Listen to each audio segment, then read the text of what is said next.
go. Here we go. Here we go. Buckle up. It's time. Turn that music off, Kyle. It's time. It's time What is it time for? for an experiment in conversation, Kyle. Oh, yeah. A late night experiment in conversation.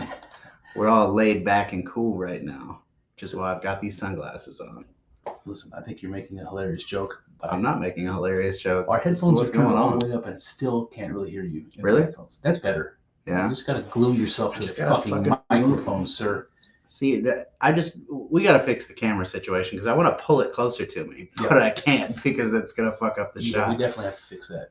But, we'll suffice for now. We might have to build like some kind of a contraption. Like a contraption of sorts. Yeah. MacGyver. How's your spot welding, Kyle? It's not good. But you could probably try.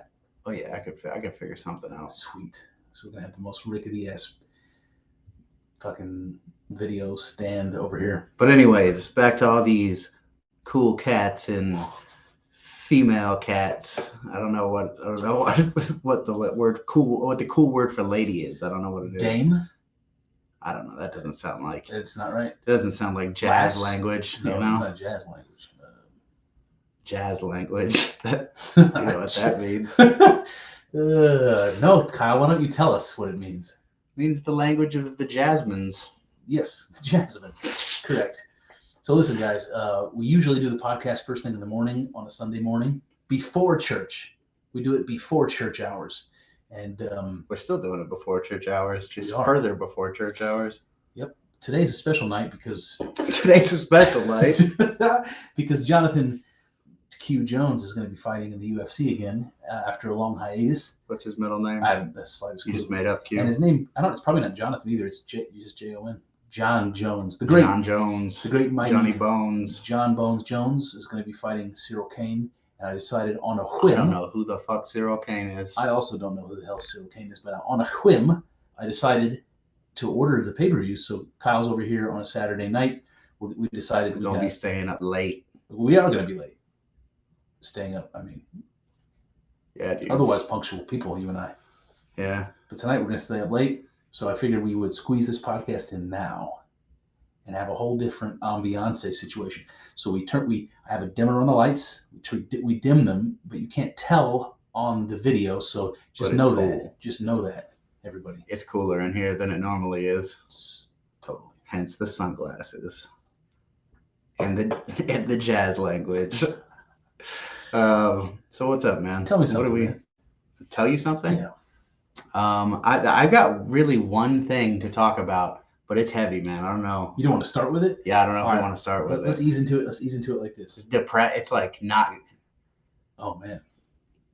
It's from an episode of that dude Buck Johnson's podcast. He had this guy on, and the stuff that guy was talking about is so really not good, man. I definitely want to hear it, but first of all, since you bring up Buck Johnson, I want to say something Buck to Johnson, the interwebs. He's the man. I have not seen a lot of Buck Johnson, but I felt like I could make a statement about him in the last time we got together, the time before that, when I called him boring. Do you remember this? I do remember that. I'm going to apologize. To the audience because it's not a nice thing to say, man. And I only had one interview where the person he was interviewing was a talker.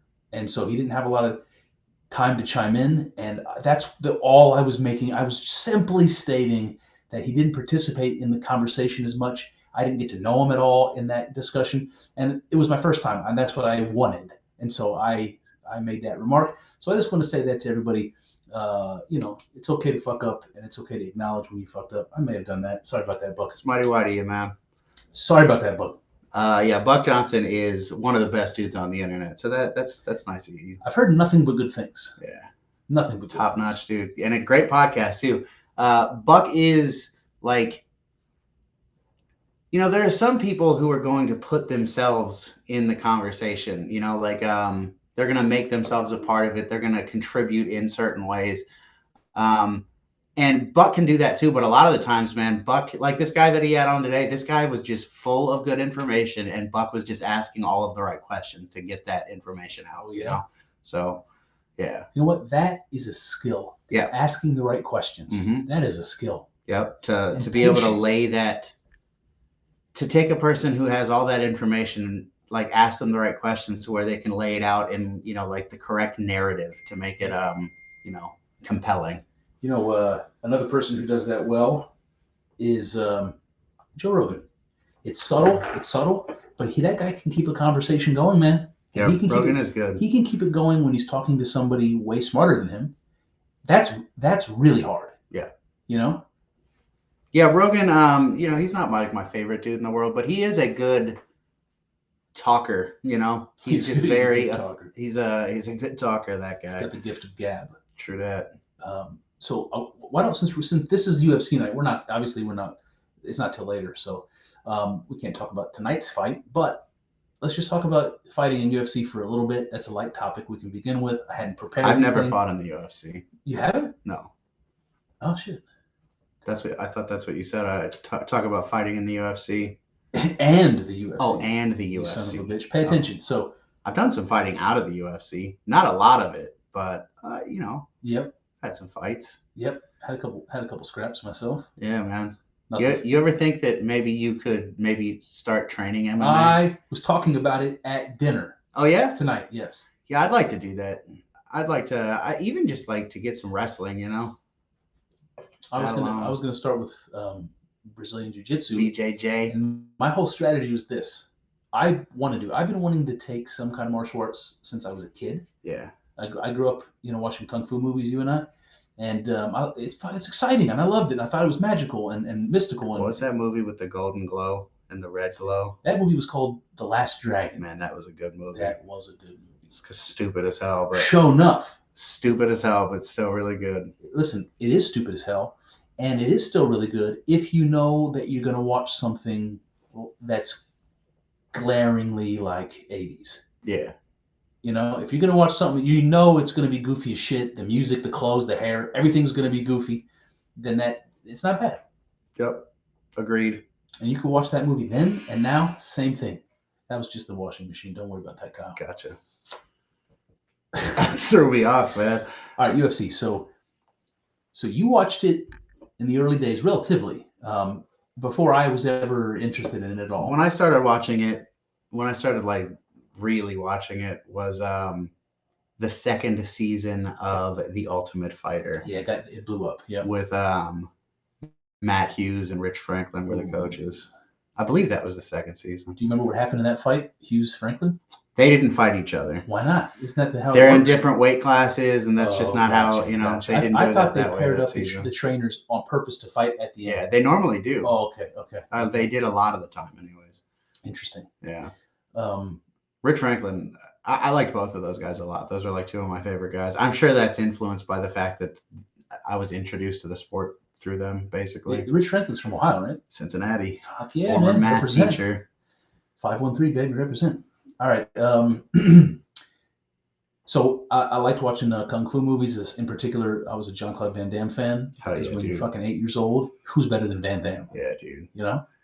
And so I've been having a lot of fun with this AI image generator. Yeah. And one of the things that I've been doing is putting in actors with characters that I would like to have seen do, and one of the ones that I did was Jean-Claude Van Damme as Captain America. I just think it's funny because he's not American, and it looks pretty cool, man. That didn't stop us from making him Lieutenant Guile. Yeah. Absolutely. He's got that like, what is it? Where is he? He's from Brussels, right? Yeah, he's just got that particular accent. It's like nothing you can identify, but it's European. Yeah, man. Kind of like those two blonde dudes from Family Guy. I don't know. They sound American, but they say words that you wouldn't use as an American. I don't know They're what like, you're talking hello, about. friend. Dude. I don't have like an encyclopedic knowledge of Family Guy. Directly off, Kyle. Yeah, I know, man. I'm more of like an Office guy, Arrested Development. Yeah, those shows more than Family Guy. Can we talk about Stipe for a second? Stipe Miocic, also from our neck of the woods. Right her. Well, is he Ukrainian? I don't know. Stipe? I think he might be. He's originally somewhere from Europe, in that right? Eastern Europe area. But now he lives in Strongsville, I'm pretty sure. Yeah. So he was the heavyweight champion. Loses to, was it Ngannou? I think so, yeah.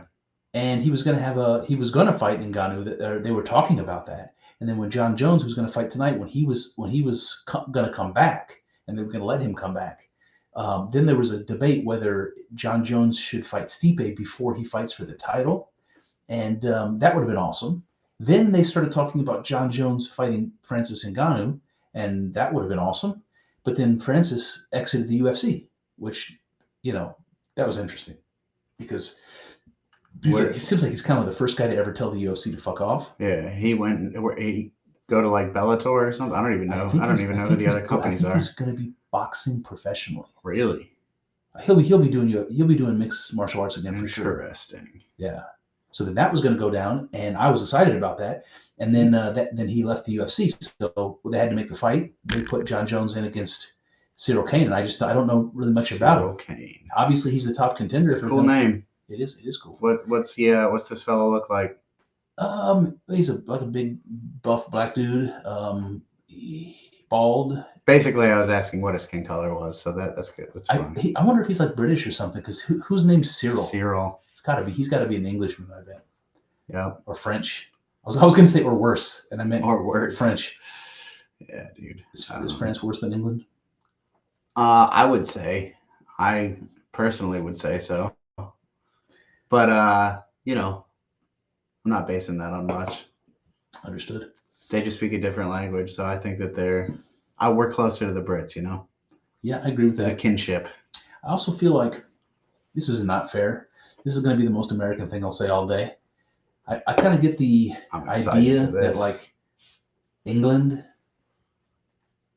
Say it, dude. Great Britain. Say it. It's like London and Edinburgh, and it's like that's where everyone lives. Oh, and the rest of the country is sheep and Irishmen, Yeah. Sheep and Welshmen and everywhere else. But that's, I don't know. So, but I'm sure that's not true. And I kind of imagine France is similar. I imagine everyone lives in Paris. A lot of countryside. Everybody's in Paris. Yeah. I don't know how true that is because Europe is not as big as you think it is, Yeah. And there's a lot of people over there, and I'm about to sneeze. Don't do it. I'm going to sneeze more than once. I guarantee it. I don't know. I think I'll be able to contain myself. But I was just trying to prove me wrong on the air. But what was I saying? Oh yeah. There's they've been over there for a lot longer, so they've like spread out more, and I just don't think that obviously there is countryside. I know that, but I know that a lot of people from Europe are amazed by America's national park system because they don't have shit like that, Really? Yeah.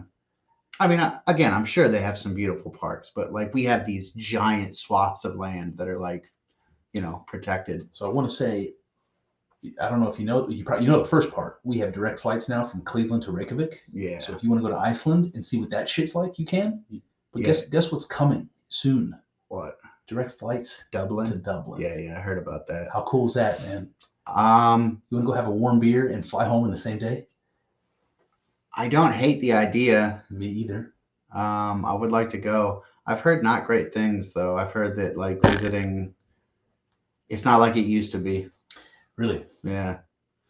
That's why, like, if I ever visit Europe, I don't want to go to Paris or London. I want to go to like a village where like the roofs are made of thatch and like the bar's 700 years old. Yeah. And the people bring me food. It looks familiar, but I've never tasted it quite like that before. That's what I want. Yeah. If there's wooden shoes involved, that's a plus. If there's like. Yeah, I want to go experience some traditional shit, Traditional shit. Yeah. Like mushrooms in Amsterdam, like tripping mushrooms? Tripping mushrooms, man. Yeah. Traditional. Tripping balls on mushrooms back in what's that place called? Why am I drawing a blank on that country? Amsterdam. Yeah. It's not a country, that's a city. It is a city, yeah. Yeah. Okay. Let me see. I do have something I want to ask you about. We talked about Scott Adams last time we got together. Yeah. I didn't listen to that. That's what I want to ask you about, you son of a bitch. Sorry, man. No, Hotep Jesus did a podcast episode with Scott Adams, And he did it immediately after this Fallout, which was pretty cool of him, actually. Black dude, big platform, brought Scott Adams on his side. That was pretty big. Yep. And it was interesting. And I sent it to you in the hopes you would listen to it. I forgot to. Okay, so I want to tell you. Things slip through the cracks, I'm listening to. It does, yeah. Yeah. What are you listening to right now? Well, when I was on my way over here, I was listening to a Crucible debate about transgenderism. Ooh.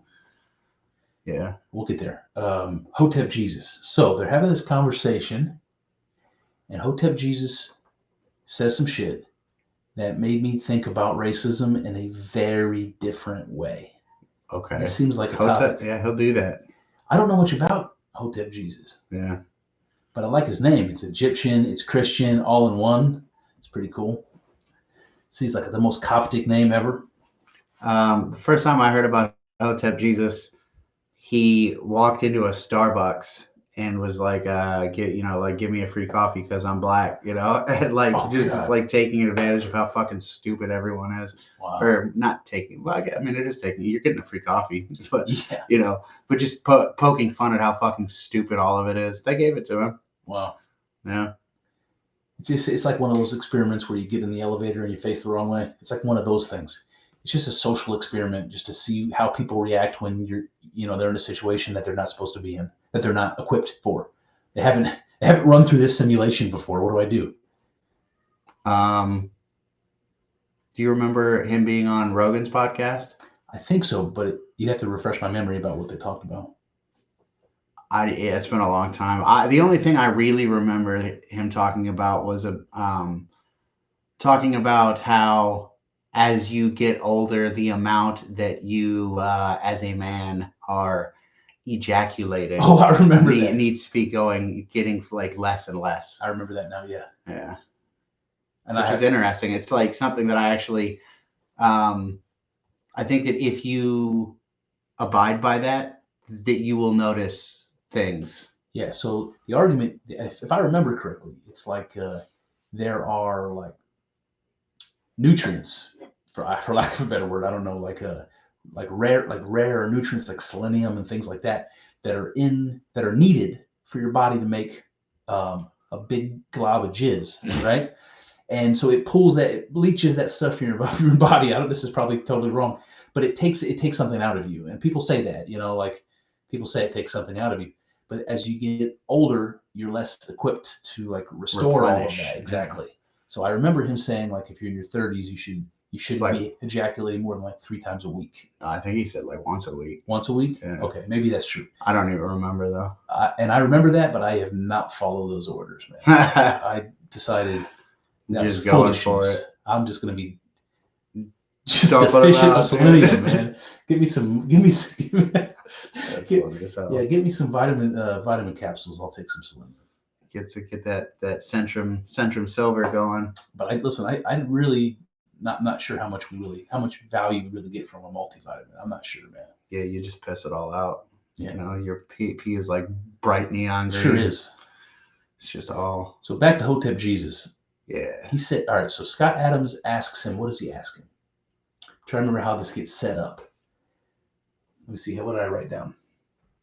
This motherfucker's got notes. Okay, I remember. So Scott Adams asks Hotep Jesus about how black people see white people, if they, in general, when they're generalizing about them, right? Is their opinion of white people good or bad? This is how he asks, something like that. It's like, if you're generalizing about white people, do you think they're good or bad? Do black people in general think they're good or bad? And Hotep Jesus says, I was just thinking about this. I was just talking about this. And I think there's a conscious attitude towards white people, and there's a subconscious attitude towards white people. And then he goes on to explain. And he gives a couple of examples. He says, he asks Scott Adams about Malcolm X. And he says, basically, did you know that when Malcolm X, I think he either had a white girlfriend or he married a white woman, I can't remember. He said when Malcolm X had this white woman, that it gave him so much more clout in the eyes of the black community that when that happened, he was taken much more seriously. And he's telling Scott Adams this as an example, that subconsciously, even though someone like Malcolm X might have had nothing good to say about white people, let's say, he gets this white woman on his arm, and it's like he's such a high status black man that he can have a white woman. What's the implication there? The implication there is that the white woman is somehow better than if you had a black woman, right? It's a status symbol, right? Something like that. And that all of the black community subconsciously agree with him, that him achieving this thing, this great thing, means that he's a superior black man. And so there's this subconscious element that goes along with racism. And I was like, and then he gives another example. He says that black people, if someone like Hotep Jesus comes out and says something about a medical nature, and I'll beat around the bush, but a recent medical situation that has been quite preventative measures. Preventative measures, yes.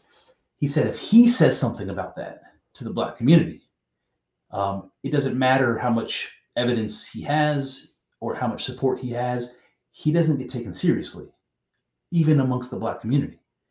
But as soon as a white man in a white coat tells them the same thing, then the black community agrees. An authority has now told him, and they believe it.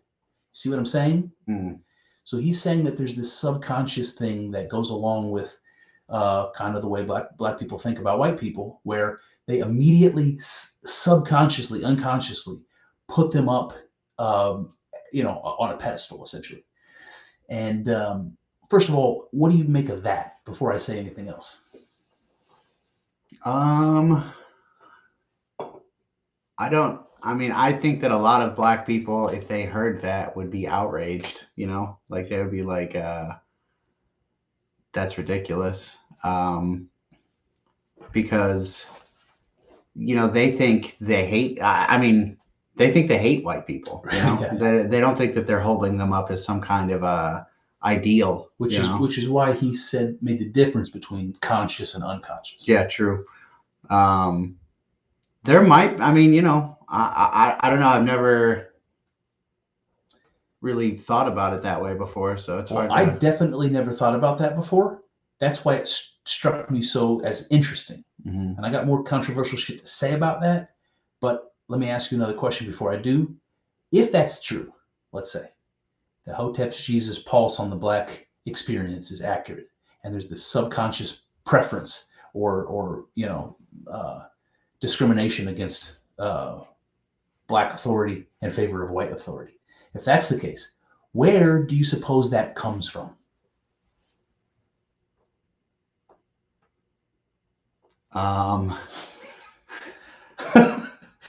Sorry, buddy. Yeah, the answer to this question is, the kind of stuff that people get kicked off YouTube for, even speculating on things like that. So I don't know how to answer that question. I think. Go ahead. I think that maybe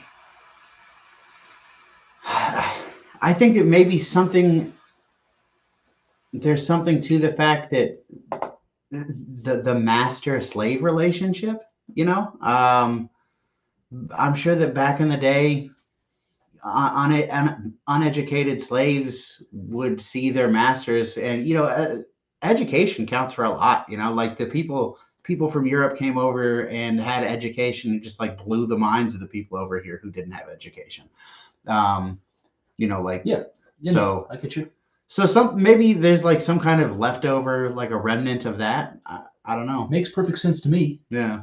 It's a historical hangover from a time when society enforced a hierarchy where white people were above black people. And if you live that way generation after generation, it starts to get reinforced in ways that maybe you carry into the next generation and you don't even realize it. I think that makes perfect sense. That could happen. Mm-hmm. You could have these people who subconsciously still want to favor white authority from. Go ahead. Seems like a good case, a good argument for somebody who is saying that, racial oppression is still a thing. You know what I'm saying? Which I don't agree with. So, there just have to be some kind of counter argument that which I think, like at a certain point, how long is that going to stay? This is exactly what I want to get to, because this is the point that I'm struggling with myself, and Hotep Jesus didn't say a word about, which I would love to have heard his opinion on this. That if there's this subconscious thing that's continued to be carried into the next generations that makes black folks subconsciously think white people are better, if that's, at what point do they recognize it and put a stop to it? At what point? So the question I have for you is, let's see, how did I phrase this in my notes? How I phrased it in my notes is, are black people responsible for white supremacy? That's how I phrased it in my notes. And this is go ahead. Well,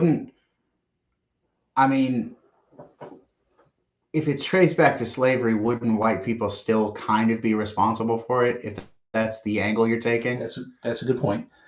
I guess the way that it struck me is, if it were me, I put myself in that situation, and I think to myself, I feel so belittled by the existence of this other group.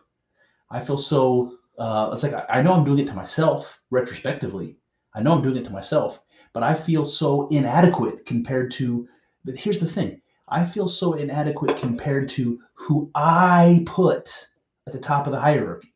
I'm the one that's putting the white people at the top of the hierarchy and saying, I feel lesser than. So all of the systemic racism, all of the systemic oppression that I feel, like, let's say, putting my feet in the shoes of a black man, let's say, then I would be in that situation where subconsciously, whatever that means, I'm putting this standard here. I'm the one doing it. So is the white supremacy coming from the white man, or am I the one that's doing it? You're imposing it on yourself. That's what I'm asking. And I'm literally asking. I'm not suggesting anything. I'm asking, what do you think of that idea? When a black man like Hotep Jesus says, subconsciously, I think white authority is the only authority that's authority. Who's doing that? Is white man doing that? Is white culture doing that? Or is Hotep Jesus doing that? Well, that's a good question. I mean, is he doing that, or does he have control over it? Yeah. I don't know. That's a good question. But if somebody points it out, if they make you aware of it, then do you have some power over that? Well, he's aware of it. Does he still? I mean, is he still claiming that he's affected by that, or has he mastered that? Well, he seems to have mastered that, but he didn't explicitly talk about this angle. Yeah. He just said what he said about the subconscious thing, and they just went right past it. I really would like to hear more about that, because there is at least a way of looking at this as though Hotep Jesus is doing that to himself. Yeah. And if that's the case, then black people are responsible for white supremacy is true. And that's a fucking weird thing to say, and I'm just wondering if it's possible that it's a psychological thing. I think there's definitely some truth to it. I think that one thing that I've been saying for a long time is that a lot of the black community's problems are the black community's problems. Like, it's nothing really that we can do about it, and I think that that's kind of maybe just another way of saying that. It's just like you're doing this to yourself at this point. You can stop whenever you want to. People will say that is racist. That saying that or thinking that is racist. Yeah, but those people good. Do you empower? Do you know? Would it be empowered as a community, as a family, as a community? I don't know, man. I don't understand it. Yeah. Yeah, I don't know. I mean, I think that there are other factors for maybe why that white authority is held in higher esteem. But that's definitely an interesting take. Well, I'm glad you find it interesting. I do too. I do want to point out one thing when Hotep Jesus gives the example of the white man in a white coat. When he gives that example, and he even says it like that, white man in a white coat. Um, that's a textbook fallacy. It's called an appeal to authority. So if you take, like, I took a logic class in college that talked about all these sort of logical fallacies, and that's one of the primary ways of manipulating people. So, like, you see a commercial, and the commercial shows one of your athlete heroes drinking a particular drink. So an appeal to authority. It's like, I should like the drink because some authority who Aaron I Rodgers respect drinks the Gatorade. drink. And so is it? I don't know, man. It's just, did the white man do such a good job of The white did the man. white man do such a good job of brainwashing every black American, including those that weren't born yet? A multiple generational brainwashing. Did we do such a good job of that it's that they can take no responsibility for making white people the ideal of authority? It's just, boy. I think that to some degree there might be an aspect of it that isn't even racial. It's that some people who are dumb are more likely to trust authority. You know what I mean? Like, that authority is all that it really takes to be able to, for them to trust you, basically. So, that's not really a racial thing. It's going to be dumb white people, dumb black people, dumb, just dummies. And I mean, a lot of the people who are in power are white, for whatever reason. Do you think it's better to be a woman or a man? Is a woman better than a man, would you say? I would much rather be a man. I'm very happy being a man. The reason I ask you that is because me asking that question is sort of similar to this question.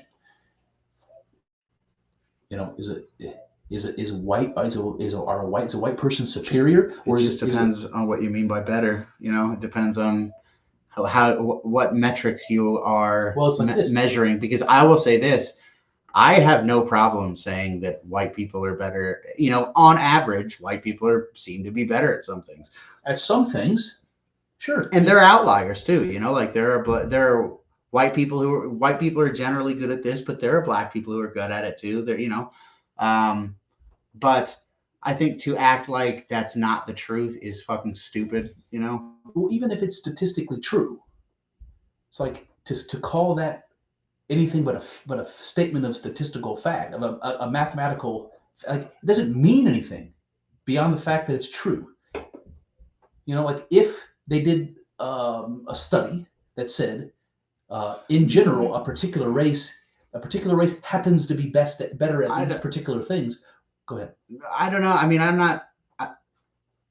you say that it doesn't mean anything. I don't know that that's true. I think that if you have a race of people, who are living in one certain area, and that area is good at certain things, that is attributable to those differences. Like, there's a reason certain areas excel in certain things. It's just the way those people's minds work. Yeah, I mean, part of that is a genetic inheritance. Part of that is training. Part of that is, like you say, if you grow up in a mountainous snow village, I guess, I don't know, man. Do you think you're likely to be pretty good at skiing compared to other people? Probably. Yeah, I also think that something I heard the other day is that, so imagine that yesterday you woke up and you were in a rush, so you didn't get to eat breakfast. Mm-hmm. At the end of the day, how would you feel? I don't know, probably a little bit hungry. Okay, so the fact that you can take yourself and put yourself in time and consider that means that you're over 90 in IQ. Like, somebody who's below 90 in IQ is going to be like, what do you mean? I did eat breakfast. Oh, that's interesting. Yeah. Okay. So give those people all the training you want. They're not going to be rocket scientists. They're not going to, they're going to be janitors, and if you have an entire region of the world who has 90 IQ, I don't know, the fact that France marches in there and like the places where France has been are nice and the places where France didn't go are not nice. That doesn't surprise me, you know. Yeah, yeah. I mean, it's because we don't know the reason or reasons for differences like that. It's like I don't know how much, like what kind of claim you could make about that, other than that it's true. If it happens to be a statistical fact, then it's true.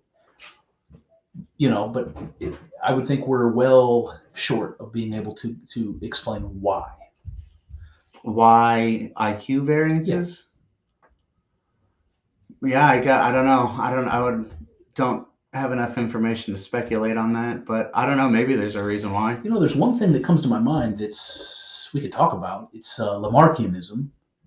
I don't. I know. Who the fuck is Lamarck? I know very, very little about Frenchman? this. You're bringing a Frenchman into this? I'm going to bring a Frenchman into this. I'm going to talk out of school big time.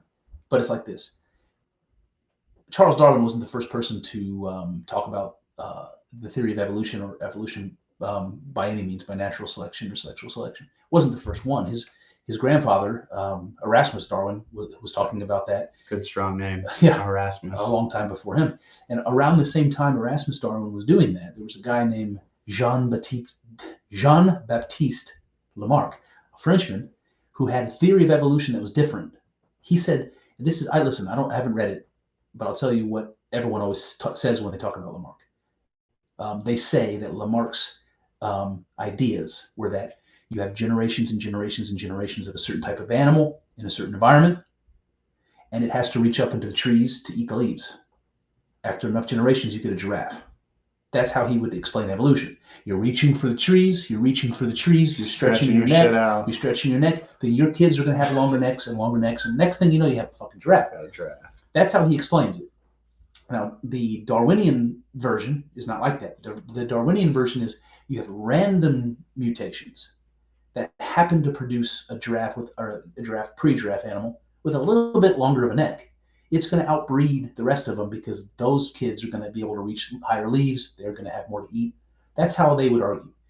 Well, we've come full circle on this because at one point we said Lamarck is wrong and Darwin's right. And now you hear all this talk about epigenetics.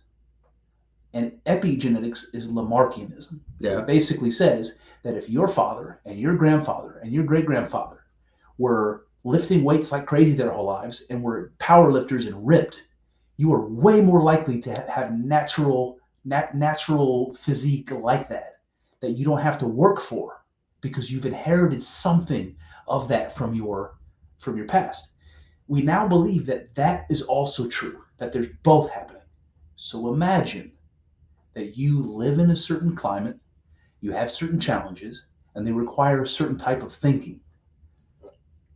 Let's say you live in a northern climate where it gets fucking cold and gets cold and you have to plan, which you would never have to do in a tropical or subtropical environment. You have to plan to survive during the winter.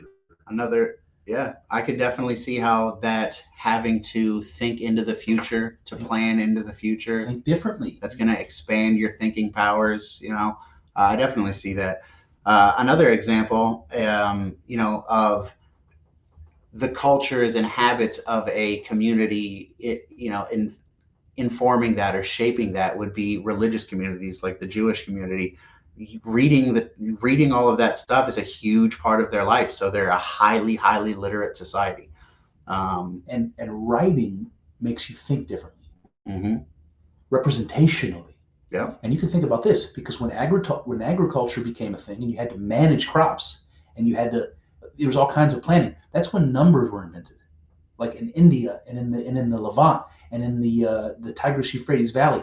They started to have to record how much crops do we have, and then how do we start trading with each other. And they have to start writing it down. They invent writing, numbers and writing. Mm-hmm. Imagine if you're a people who for 300 generations have been using numbers, whilst the people in sub-Saharan Africa, the people in Australia, the people in places that didn't ever develop those technologies, and generation after generation you're reinforcing a different type of thinking.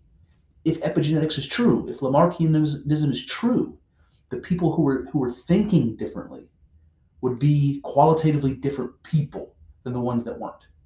their brains would change. You know, I think it's just interesting that you went down that evolution thing, because I definitely lean a little bit more towards that kind of evolution. I'm not 100% sold on Darwin's theory of evolution anymore. Like my, I think if you listen to this podcast from the beginning, you'll notice this change in me. And it was already kind of there in the very beginning of it. And it's that I don't fucking trust science. I don't trust scientists. I think that a lot of it is clout chasing. A lot of it is like, I got this theory, you can't prove it wrong, but it's not really like based on that much, Yeah. I just don't know how I feel about it. The fact that everyone is like, Darwin's theory of evolution, that's definitely it. There's no, I don't know. I've seen some people criticize Darwin's theory of evolution, and I don't think that they're ridiculous criticisms, you know? Oh, I think you have a good reason to distrust scientists, given that, well, two things. One, that once the theory is solidified, the academics become the defenders of the theory against all odds, and that those odds can include any sort of new facts, any sort of new thinkers, new technology. They want to fucking resist that change. That's not good. But then you also have what happened recently with scientific authorities and medical authorities lying to the public. When you have those sorts of things happening without any shame, without any, it really will start to undermine your ability to trust science. And that's dangerous, man, because science is, I think, up until relatively recently, obviously a hugely powerful driver of progress and for human culture, for human flourishing. Yeah, I don't think that science is going to stop being a driver for those things, but I think that people making like religious claims based on science, I feel like that is their ability to do that is being eroded. People are not buying all of their shit anymore. Yep. And I think that's good. I think that people should start only buying into the things that are that you can see. You know what I'm saying? That I don't know if that's the greatest way to describe it, but so sometimes I think a lot of science that I don't trust asks me to go against my common sense and my senses. It's like, this is how you perceive it, but that's not really how it is. And there's something that I don't trust about that. You don't trust the quantum at all then? I think that it's interesting, but if anybody is preaching that that's definitely the way that it is, I don't know. Maybe, I don't know. You're an interesting cat, Kyle. Am I? Yeah. Oh, I just ashed all over my notes. Easy to do. Why don't you tell me your sad Buck Johnson tale? I want to hear that. I'm ready for that now. You're ready to be. I'm in a better headspace for it. Okay, so I can't remember the guy's name. It was an Indian guy, Ahmad Jabi. I'll look it up here in a minute. But he had this guy on, and the guy, worked in the tech industry. He made cameras in the United States. Yeah. Okay. You said his name was Ahmad. You got to be specific here. He's an Indian fella. Okay. But I believe he came over here. He may have lived over here the whole time. I don't know. But he came over here at some point and was working in the tech industry, making like camera technology, things like that. No, I don't know if he's actually making cameras, but making like software for cameras to use on phones and things like that. And he says that, there's cameras on everything.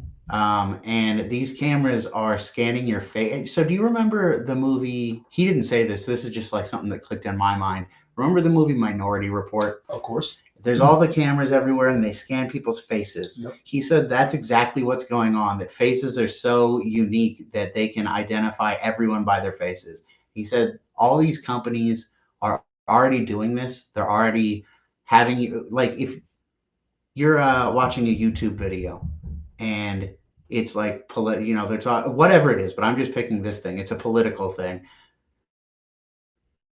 The camera is not you in the actually recording and the video is being like stored on some server, but it is monitoring you and it's recognizing like facial expressions and connecting it with like the words that you're listening to. So when it hears the, talking about whatever, whatever political leanings, it knows, he made a positive facial expression during this. He made a negative during this. And they're doing this all the time. It's your phone cameras and the speakers are constantly listening to you. And again, not recording you, but making taking information and data. Metadata. Yeah, in like the weirdest sense. I mean, weird. And it's all being stored in clouds, and all of that is going to be eventually what they're moving toward is that like ESG thing, the environmental, social, and governance scores. Mm-hmm. And I mean, just think about all of the time that you've got cameras pointing at you and what you're doing. And well, sometimes I listen to podcasts in the shower, Kyle. Yeah. Are you saying that there's metadata of my dong? You're like watching videos? No, but I have my phone in there. Is it pointing at you? I mean, yeah, and there's cameras on both sides of my phone. It's not like I can put it on the dark side. There's a camera on my dong. Yeah, true. One way or the other. I mean, I generally don't have my phone in the shower with me. I bring it in there. I listen to the podcast. But if you're listening to a podcast from your phone, you just have it sitting like on the sink? I have like Bluetooth speakers and shit, bro. Oh, see, I don't. Yeah, but that's a good idea. Are they waterproof? Or are they just? I don't take them out in. I just leave them like on the top of the toilet. Yeah. You remember when Matt used to keep that fucking boombox? Yeah. Was it like a cassette player boombox? It was a CD player. I'm gonna say it was a cassette player. It's funnier. Hey Matt, do you still have that thing sitting on your toilet? Let us know. I bet he does. Comment below. No, I bet he's got some way to play like your phone. I don't. I know that Matt uses Spotify. I don't think he's still schlepping around the CD book. If he is, that's like baller. Yeah, that's kind of respectable. That's retro. OG. But yeah, the story's not sad yet. Keep going. That you don't think that's it? Because it doesn't get much worse than that. Oh, you said sad. That's like alarming. Yeah. Well, I think that's sad. It is pretty crazy because it's like subjective in the sense that you have to kind of assume that the same kind of muscular movements in your face represent a certain emotion 100% of the time. There's like a lot of assumptions have to be built into that. Yeah. It's probably going to be right most of the time, though. Yeah, I think you'd be surprised how right they can be with like algorithms and stuff. Like, it's amazing how just once they program those things, they're pretty good. I'm sure they're right. They're wrong sometimes too, but yeah, they're pretty efficient a lot of the time. The law of large numbers, man. Yeah. That guy Jason from the 2-Bit podcast, I was listening to his podcast, and he said he had a good point that is it is intimidating and it is scary, but also that's got to take a lot of like energy and effort to be, especially once you try to like put that into practice. Mm-hmm. Another thing that guy was talking about was this thing called geofencing. Okay. Where if basically you're not allowed to go out of like 5 miles of your house, you know what I'm saying? And you're like, if you get caught outside of it, there's consequences, shit like that. It's a fucked up system, man. Who would want that? Dude, I think a lot of people, they appeal to people's like laziness, people's people's desire for safety, things like that. I think that's a real thing. Yeah. Did you see this article about Ford? Henry Ford? Yeah, Henry. No. Yes and no. The automobile manufacturer, they're coming up with presumably software in their cars that will repossess it with auto driving features if you do not pay your bill. Your car will leave your driveway and go somewhere because you didn't pay your bill. And they're allowing remote disabling of features in the car. So if you're being like chased by the police, they could, shut you down or whatever. What do you think of that, man? I don't like it. I do not like it. And I know that like a lot of people would be like, it's good that a criminal, and I mean, part of me agrees. It's like, yeah, I guess if a criminal's running, I guess it is good if they stop them. But like, what if you're not a criminal? You know, is that good? Because they can do it. They can still do it. You know, just don't think that opening Pandora's box. I just think that once you open it, you can't put the monkey back in the bottle. You can't put the monkey back in the bottle, man. But if we could, I would like to, and I would like to shove that motherfucker deep back in there. And I'm talking like, if you had one genie wish and it had to be this wish, if you could either like continue the way things are, or you could hit some kind of a switch and we go back to, I don't know, like the 50s, okay. Technology wise, and we never progress past that. Would you do that? Knowing the things that are coming, the things that are going to be really fucking hard to avoid at this point, and that are seemingly not good. Boy. So I don't know if the 50s is far back enough, by the way. Well, I have the problem of romanticizing shit. So when you say the 50s, yeah, you're thinking. I think of like I feel like, you remember that movie Pleasantville? Yeah.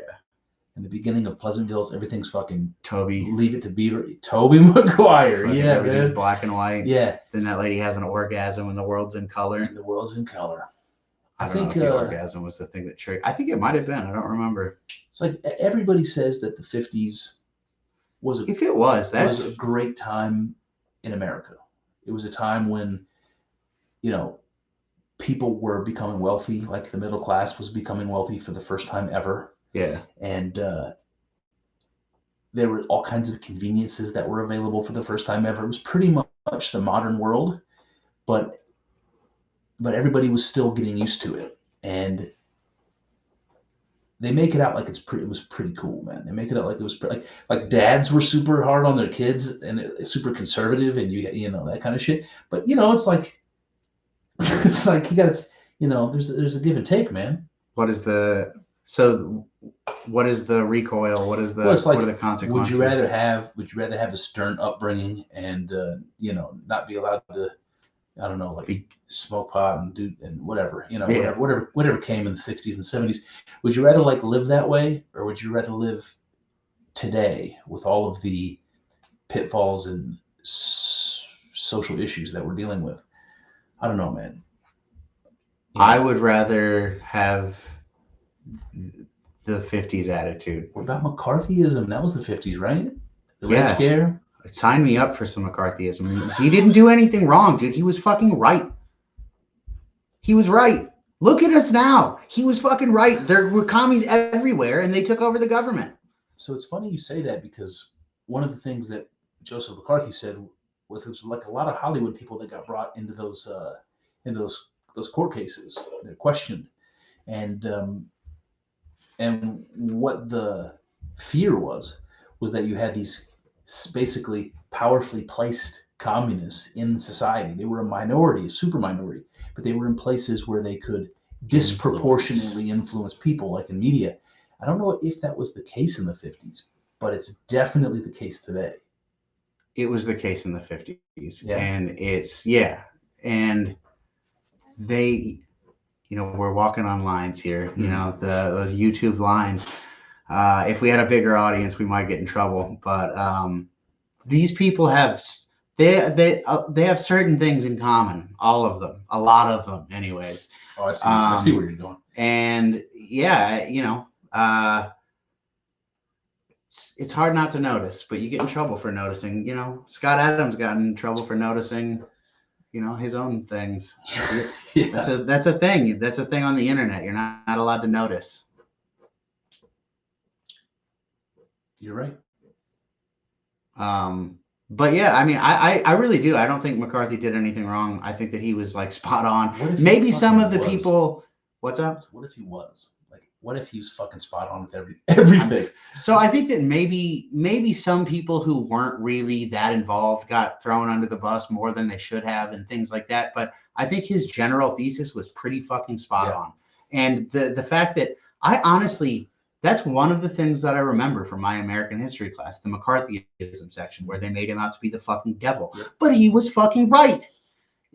Listen, this might be one of these lines where you and I will differ, but in the McCarthy situation, it's like, is it okay, or is it like worth it to have a couple of sacrificial lambs, like a couple of people who shouldn't have been roped up and punished? If those people happen to they have to be, because we're not really sure how big to make this lasso. Is that worth it in order to cure the culture, the society of those elements that are disruptive? Well, I don't know. Obviously, a couple of innocent people have to die. I think that if things are what am I trying to say? That you want things to be as perfect as possible. You don't want to, but I also think that like, if you're in the vicinity of it, you're getting shipped off to the gulag, the capitalist gulags, then you are probably too fucking close to it, and that's how I feel about like that type of shit, man. Like, I know too much about the shit that happened in Russia. They're not nice people, dude, and I don't think that us trying to eliminate them from power is bad. I don't think that's bad. I think that's good. I think that's pretty fucking based, and I think we should continue doing that. Root them out 100%. That's why when we were talking in the last few podcasts about like debate and stuff like that, if you come to the table with that kind of shit, I think you need to get smashed. I think you need to be embarrassed. And if you start trying to do more than just talking about it, then I think that we should start doing more than just talking about it, to be perfectly fucking frank with you. So that there's some, what that feels like to me? It feels like a paternal instinct, because it's like, if there's a threat, like this is a stupid example, but let's suppose that we live in an earlier time when we're living closer to nature, and there's real risks like poisonous snakes. They're in the fucking, they might slither into your hut and kill your child. They're out there. As a father, I'm killing every motherfucking snake I see. Gardener snakes, gone. Mercilessly, I'm killing you. Every single snake I see, even knowing that not all of them are poisonous, only a very small amount of them. Gardener snakes. My paternal instinct is smashing snakes anytime I see them, and I feel zero guilt about that. Yeah. This is kind of like what you're saying. It's a paternal. It's like when you cannot take any slack, when you cannot take any risk, when it's that important. It's funny that you picked snake, and that's the Gadsden flag. It's like, I will tread, motherfucker. You get too close, I'm treading. You know. So I'm with you. Yeah, man. Fuck you, snakes. Dude, I saw when I was doing pest control, I was walking around people's houses, and out in this area, there's some fucking snakes, dude. Really? Yeah, like big one. Not, not huge, but like bigger than I would have expected. Yeah. Like slithering around the outside base of their houses, up into like cracks in the foundation and shit. You never had to get them out of the house? Oh, no, we didn't do that. Okay. We did preventative stuff. We didn't do removal. Okay. Like, listen, I could have stopped the snake from getting in, but it's in. It's somebody else's problem. Yeah. You might want to move out. I saw them. I saw them, like, they'd be, slithering around at the base of the outside base of the house. And once they saw me, they'd like slither into some crack in the house, the house. It's fucking weird, man. Yeah, I wonder what kind of snakes they were. But what were we talking? How we start talking about snakes? You were talking about treading on them, stepping on them. About having a parental instinct, about protection, Yeah, is that bad? No, I don't think it's bad. I think it's very necessary. And I think that it's one thing that can be taken, especially by a woman, because women don't quite understand. That's not true. They have a very ruthless maternal instinct, by the way, like mama bear. They absolutely do. Maybe they do understand. But I think it's necessary. I think it's like natural. It's like an instinct. And here's the thing: it can't be a flaw of your personality or a flaw of your character if you have an instinct. You can't call it sexist, racist, whatever. You can't call it any of that if it's an instinct, because you don't have any control over that. Yeah. What were we defending against? Like, what was the snake into? How do we get to? Let's retrace. I know we were talking about like technology and living back in time and when the trade-off. When I was talking about the Papa Bear stuff, you were talking about. You said sometimes motherfuckers need to be owned. You brought up the Crucible. Yeah. So what we were talking about McCarthyism and the communists. That's where we go. Breadcrumbs. Yeah. And I think that snakes is a pretty good analogy for those type of Bolshevik communists, those types of authoritarian leftist motherfuckers.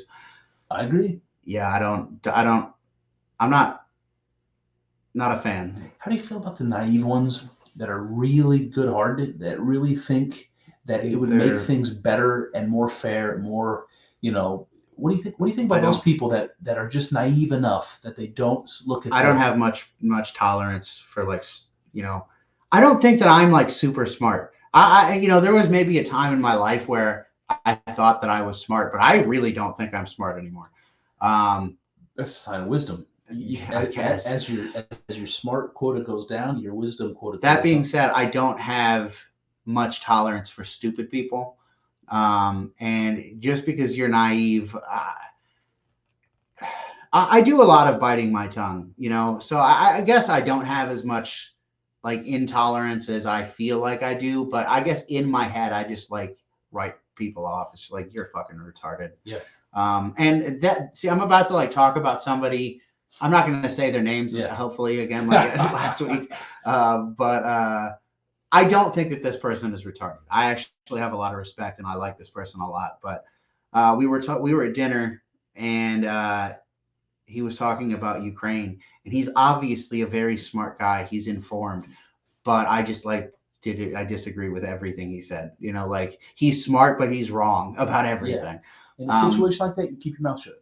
You're a nice guy. I'm not going to argue with you. It's fine. So would it necessarily be an argument, or could you have like could you like ask questions and say, but do you really think, have you considered like that? He's not the type of guy who it's going to be like a heated argument. I think that he just wouldn't agree. I don't think that I would be able to change his mind. I'm pretty sure that the type of stuff that I would be saying to him would be so jarring that he just is like, wouldn't be able to accept it. I mean, I understand. I like it when you say shit like that. Yeah. And you do. There are times where I'm like I wasn't expecting it, not just from you, but like from anybody sometimes. And I actually like that about you.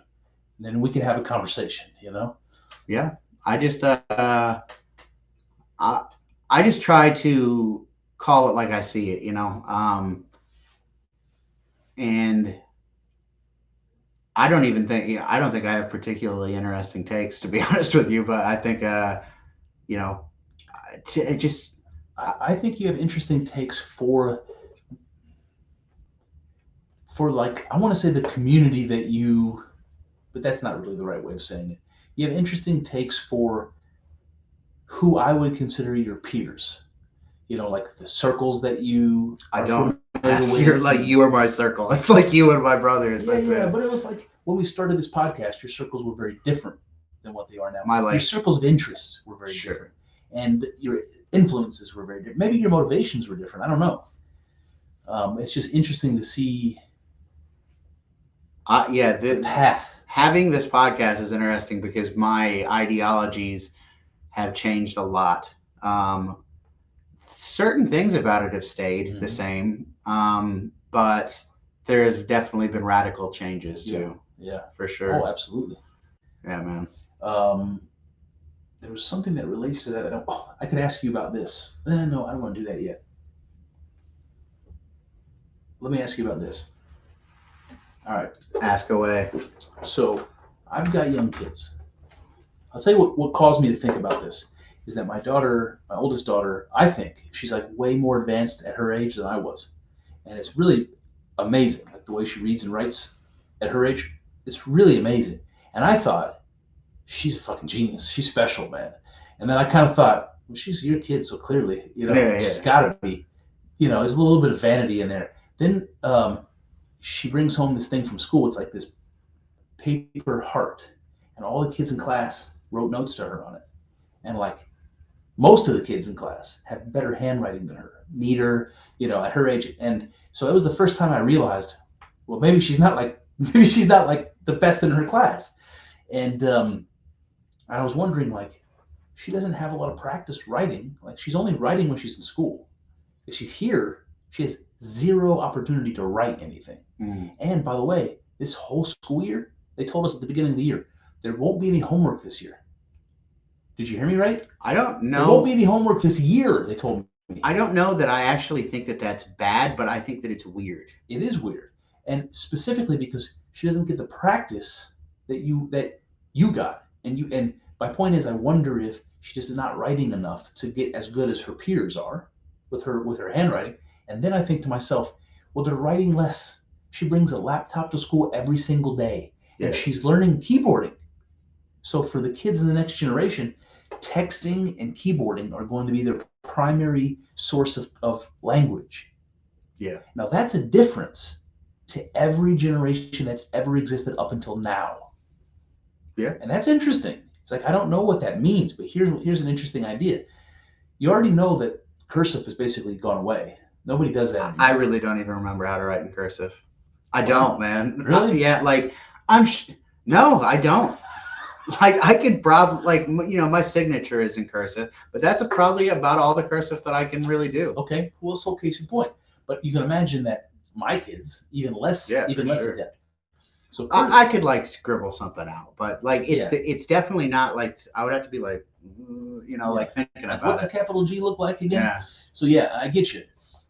So cursive is going to become like calligraphy is today. First of all, cursive is going to become something that you have to like. Calligraphy's cool, man. It is cool. You're going to have to like seek out a skilled artist to do cursive at some point because no one's going to know how to do it anymore. I mean, computers will be able to do it.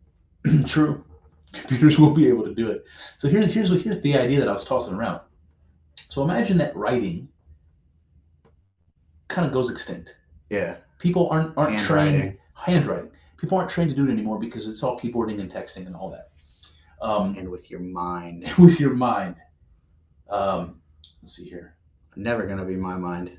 I'm never letting that shit in, dude. Sorry, I don't mean to throw you off.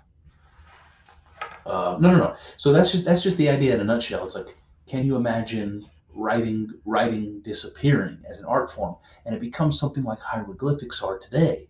It's like, you know what a T looks like. You've seen it keyboarded. You've seen it in text of all different fonts. But you come across an ancient tome, and you're flipping through pages of a fucking paper book, and people are just like looking at it like it's hieroglyphics. Especially cursive. It's hard to read cursive, even like for a regular person. I was thinking just a second ago when I said the computers will be able to do it. They shouldn't do it. Cursive is fucking stupid. I mean, like I get there's something to calligraphy. Cursive is stupid. Like just regular typeface for me, please. Yeah, I wonder when that started. Is it like, calligraphy became too hard, and so they wanted to make an easier version? Is that cursive? Well, imagine you fucking sit down to write one of those. You know how they spoke in letters back in the day. First of all, you're putting more thought into a letter back in the day than you are today. That's true. Showmanship. Yeah, and then you have to take the time to calligraphy that bitch. That takes a minute to write that letter. It sure does. So they just simple it up with cursive a little bit. I can see that. Loopy, stupid fucking letters that no one can read. How many letters do you think that got sent back then that were in some big, stupid, fucking loopy cursive, and the person who got it couldn't even read that motherfucker? Lots. No, it's like, I don't even send the letter, stupid. I don't get cursive, man. Like, I really think that was a goofy choice. I just think honestly that in a certain number of generations, I don't know what number, but a certain number of generations, handwriting is going to be a lost art. I do think that me making that argument about cursive, though, that almost seems like the type of person who would be like, just do brutalist architecture. Like, we don't need these fucking steeples and spires and shit. Just blocks, big fucking stupid blocks. And I hate that. So, I don't know. Maybe there's something to cursive. I need to re-examine this. But anything worth doing, Kyle, is worth doing right. Worth doing well. I guess that's true. So when I think of like writing something, I think of the content as being valuable. I don't necessarily think of the penmanship. Yeah, but is like Shakespeare in print as good as beautiful on a scroll? Shakespeare, Yeah, I don't know, man. just like figure out a way to make it a little better, you know? Yeah, little style, little style, pizzazz, little pizzazz. What did Rogan had that one dude who's a director? He does like he did that King Arthur movie, but he does like a bunch of cool movies. King Arthur was not particularly cool, I don't think. Yeah, what's his name? Guy Ritchie. Guy Ritchie. Yeah. And he had a suit on when he came in, and he was Joe Rogan was like asking him about the suit. He was like, "Yeah, I'd like to hit him with a little bit of a razzle dazzle." I like that. Yeah, I like that too. Razzle dazzle. I mean, I don't razzle dazzle that much with my outfits, but no, got this nice. You know who does razzle dazzle? Who? Before we get too far away from racism, black dudes on Sunday, man. Dude. Black dudes on Sunday. Peacocking like a motherfucker. They wear some suits, dude. Some beautiful suits. That's some pocket squares. So we were talking about things like IQ potentially, the differences, racial differences in IQ and what that could be attributed to. Do you think that tendency in the black men is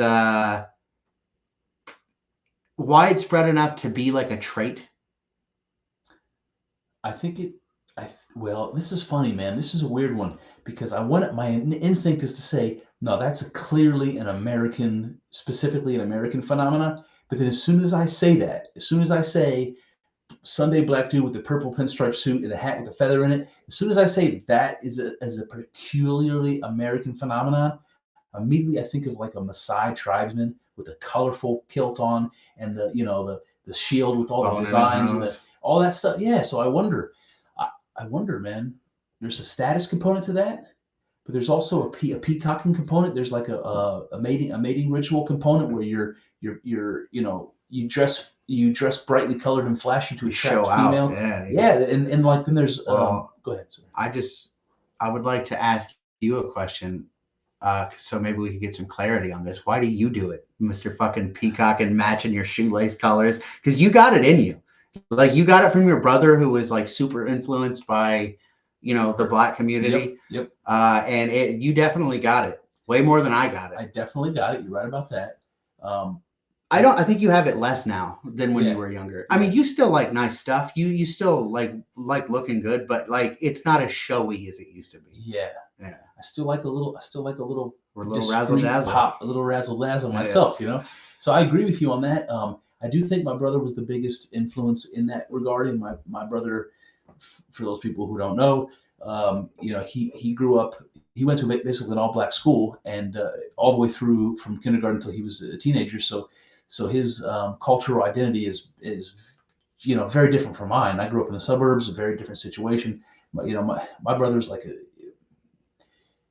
he has different influences than me. I'll put it that way. But he speaks jazz language. He speaks jazz language fluently.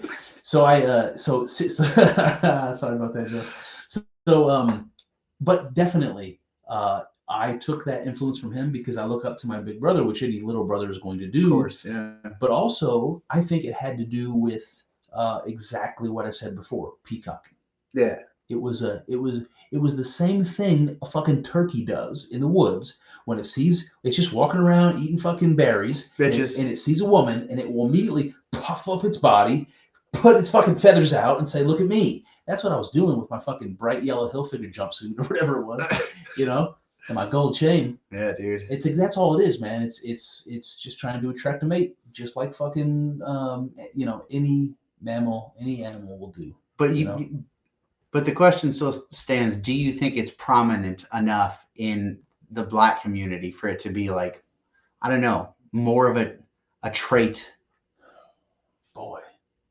Well, I mean, there's a lot of I'm going to say no. I'm going to say no because I think it's a human trait. I don't think it's specifically a black trait. And I'll tell you what comes to my mind. If you ever see those pictures from like the Middle Ages or the Renaissance or whatever, where it's like King whatever of France, and it's like a frilly neck thing coming off of his, and he's got like a big puffy, and all the like the bright blues and purples and fucking chevrons and fleur de lis and all that shit. Yeah. Those people were fucking peacocking. as much as any black dude on Sunday in America. True. You know what I mean? If you had the money to do it, you were peacocking. The Pope peacocks like a motherfucker. Even the people that lived in tribal areas, like you said, big bones in the nose and the ears, Got and this bone. they were flossing as much as they could possibly floss, man. Yeah. True. Shoes no shoes most of the time. Most of the time. Sometimes you see that they got like 2-liter bottles strapped to their feet. You know, I got another message on Twitter from some African looking for money. You know, like I am raising my parents are dead. I am raising my 7 brothers and sisters. Please send money for some vegetables and rice. Things like that all the time, dude. I get them all the time. Yeah. Have you ever gotten one of those yet? On Twitter? Twitter, yeah. No, Yeah, man. No. All the time. Imbunjutu. I don't hang out with bots though on Twitter. You can't help it. I bet you do hang out with some bots. I probably talk to them. I probably have conversations with them, man. Yeah, dude. Arguments. Did you ever get? Speaking of arguments, did you ever get the stream from? No, not yet. From the Crucible. Still waiting. I'm curious. I thought it was funny as fuck, man. I think you know, I don't know. I don't know what to say. Well, listen, I feel like there's probably a little bit of I'm not going to be able to think of the word reinforcement that I'm expecting when I listen to it, because I already said, based on what little feedback we got from them already, it was exactly what I expected based on what I heard. So I expect more of that. Yeah. The question I have is it in good humor? Is it nefarious? If it's, you know what I mean? It just depends on like the delivery and the sentiment and how it comes across. That's going to make all the difference to me, is how it comes across. So we'll see if we ever get it. We'll get it eventually, I'm sure. Yeah, I don't know, man. The idea of debating you on the Crucible is kind of interesting. You brought that up. Yeah. You know, we could if that's something you're interested in, I could run it by Andrew. You never know. Well, the question is what? I'll be mean to you, dude. I'll be fucking mean to you. And I'll probably laugh. Yeah. But what would we debate about? What do we disagree about enough, or what would we care to take the opposite side on? We could argue psychedelics versus a traditional religious perspective, but yeah. I don't know if like we could. I think we could do like the resolution could be something like libertarianism is gay, and I will take the positive and you'll take the negative. Something like that could work. Yeah. Individualism versus collectivism, but I can't see you defending collectivism too much. Oh, I think you'd be surprised. Because the conversation from collectivism to communism is like a nut hair away. Yeah, no, I'm not really opposed to like small commune type things, you know. It's that big centralized. Yeah, that's what you don't have a choice. I don't think that the ideal type of lifestyle that I would like to live, I don't think you can really avoid communal, you know, things. I think that's going to go hand in hand with the type of life that I think is like ideal for humans. See, I don't think that's wrong, because that's what happens in a family. Exactly. You know, and as you extend that family, there comes a point when it becomes unmanageable, and I don't know where that point is. Is it like a group of 10 households? Is it 1,000 people?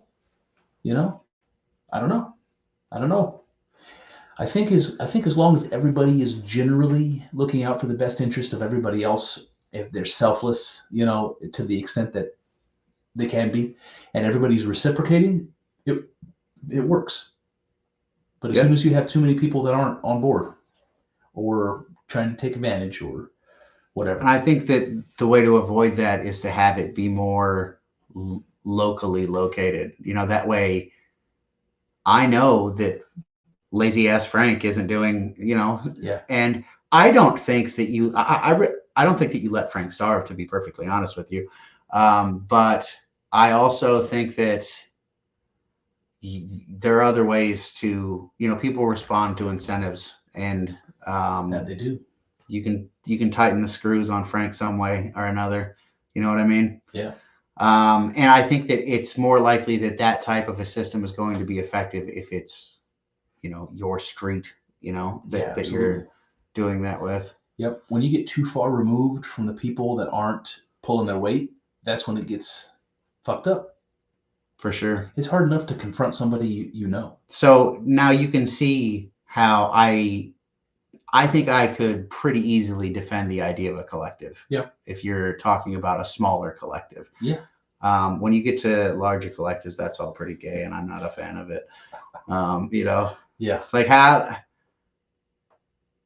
how do I take that's like, I think that this kind of balkanization is inevitable. I think that people are going to split up into smaller groups where they're choosing the things that make you a part of that group. You know what I mean? I just think that, ideas and opinions and worldviews are too varied right now. I just think, I don't think that people are like capable of getting along for much longer, to be honest with you. It's scary, man. I don't know. I'm not sure that it is. It could be, yeah. Yeah. But I don't think it has to be either. I don't know. I have a neighbor who works in cybersecurity, and he talks about China as though war with them is inevitable, and it's very scary. Like the Chinese they do some really weird shit, like a lot of IP theft, intellectual property theft, a lot of stealing of technology, and they also do a lot of things like buying up a lot of natural resources anywhere they can in places like South America and Asia and Africa, places like that. And they manipulate their currency in ways that nobody's allowed to know about. So they do some really, really shady shit, and yeah, they do. And I just think that, like, how much of that stuff are we also doing? Yeah, it's also true. Yeah, scary, man. It's scary to me. Yeah, the world is fucked up, man. I've said this a bunch, and I don't like to be like the catastrophizer, but I just think that things are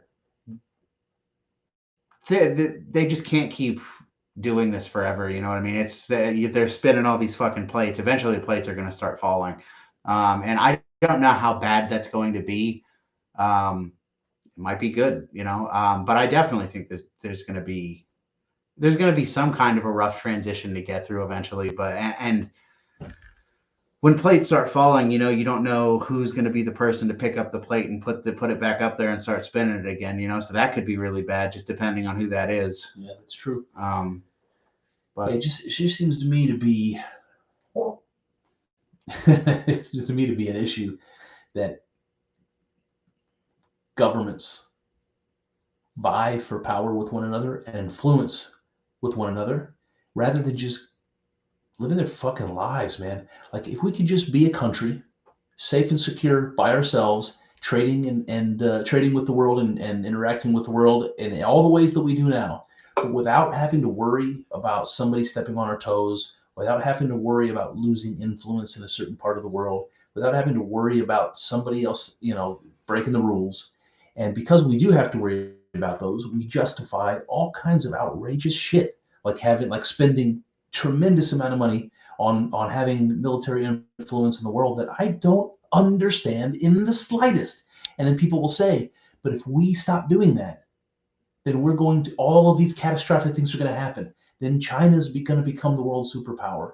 Then they're going to be able to influence the countries that are our allies. And next thing you know, they can say whether fuel prices in the United States are $100 a barrel or $1,000 a barrel. And we don't want that. So we have to keep military presence all over the world. It's like, fuck, man. Why can't we just be what we are and get along? For Christ's sake. Yeah. I think that there's probably less preventing us from doing that than they would like you to think. Like they want you to think, oh, if we pull out, then it's going to be a disaster. Things would change, but I don't know that it would be a disaster. I think that us lessening our influence worldwide could be like counteracted by things that we do here. And just because we are like pulling our like military influence out around doesn't mean that we're pulling our trade influence, our what's the word I'm looking for? Diplomatic influence. Yeah. So I don't know. I think that's the kind of stuff they want you to think so that they don't ever have to do that. Like, oh, if we stop, everything's going to fall apart. I would be pushing that too. So you notice when fear becomes the driver, always suspicious of that. Oh yeah. Like, oh, we can't do that because end of the world. I'm always suspicious of that. For sure. All right, I've got a topic for you I want to bring up before it gets too late. I was telling you when you got here that I was flipping through various streaming services trying to find something to watch. I was bored, and I got into one of those ruts where just fucking nothing was just good. Everything sucked. And then finally I was like, fuck this. If there's nothing good on the services I pay money for, I'll go over to YouTube where it's free, and I'll type in exactly what I want to learn about, and I'll watch something. So I ended up going into this Zoroastrian rabbit hole on YouTube. Because I've been very intrigued by the religion. It's a very, very ancient religion. It's where they worship Zorro. It's where they worship Zorro. And Anthony, what is his name? Antonio Banderas. No. So I've talked about Zoroastrianism many times before, but just to refresh the audience's memory, this is a religion that comes from ancient Persia. It's famous for some reasons. One of them is it had a huge influence on Judaism and Christianity. People who are Christians or Jews will know that the Jews were captive in Babylon, what it was like 500 BC. At the time, the empire was Zoroastrian, and that religion influenced the Jews in lots of ways. So prior to Judaism, or the Jews being captive in Babylon, there was no heaven and hell in Judaism. There was only the land of the dead, like you see in most world religions. Sheol, they called it, the land of the dead. There was no dynamic of God versus the devil the way we see in the Bible narrative, Old and New Testament today. That comes from Zoroastrianism. And the idea of an end of days, the idea of an Armageddon, of a final battle, good versus evil, that comes from Zoroastrianism. All these components that we think are Christian or Jewish, they aren't. We borrowed them from Zoroastrianism. All that stuff's very interesting to me about it. Another thing that's interesting about it is when we read the New Testament and the nativity story of Jesus, the wise men that come to see Jesus from the east, they're called the Magi. Magi are Zoroastrian priests. That's what they were called, Magi. So you've got not only this shared tradition between Zoroastrianism, Judaism, and Christianity, but you have this link when Jesus is born as the Messiah, and the only people on earth that recognize it are these Magi from Persia. Very interesting stuff. Okay, so I learned something new about them I didn't know, and this kind of blew my mind. I want to talk to you about this. They have a creation story like any religion does, and it's kind of interesting. So the way they laid this out is, in the beginning, there's these two forces, Ahura Mazda, which is God, basically, and Angra Mainyu, or Ahriman, which is the devil. So you have these two forces. You have this force of good and you have this force of evil, light and darkness. And they can't interact with each other. They're just in this like suspended animation for infinite stretches of time. And then at some point, God decides to create the earth. So he creates the earth in between these forces of light and darkness. It's in the middle of the earth. And when that happens, Angra Mainyu goes into the earth. And when he does, then Ahura Mazda can actually interact with him. Okay. And the way they tell this story is that you have this God of good and you have this God of evil, essentially, and they can't interact with each other. When God creates the earth, it's as a trap. It's as a trap for the devil. Once he goes into it, he can't leave it. He's stuck. And we have these traditions in Christianity. This is probably will ring familiar to you. Tell me if I'm wrong. That the earth belongs to the devil. You've heard that? Yeah. It's the devil's dominion. And also that when that we have this image of like the morning star, which is what we call Lucifer, crashing to earth, like the angels came crashing to earth from heaven we have this idea as well. This comes from this creation story from Zoroastrianism. The earth is a trap, and here's the greatest part. You've got the forces of good. You have people like you and I that are embodiments of God. We're Ahura Mazda on earth, battling the devil, battling Angramanyu, because he can't leave. We're here generation after generation after generation, just chipping away at him. We're the army of God, just and where was it going? There was something else I wanted to add to that.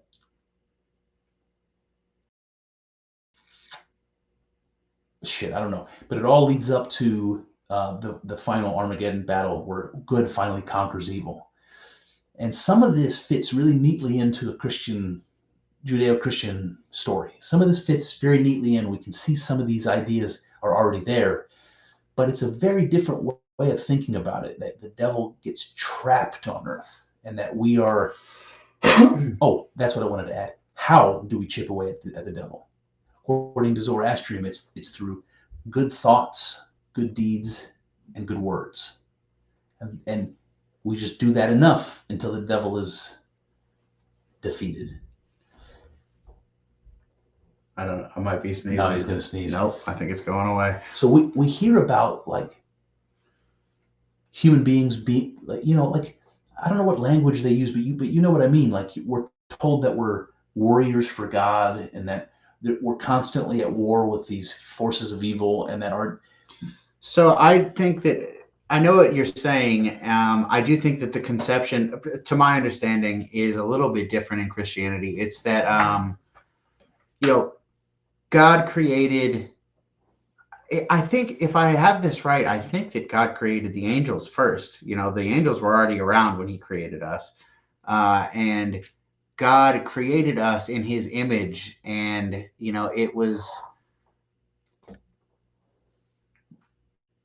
so God created the angels with some kind of like outright divinity already. The angels were already angels, but us, we started out as these like lowly beings, but we could become greater than even the angels because we're made in his image.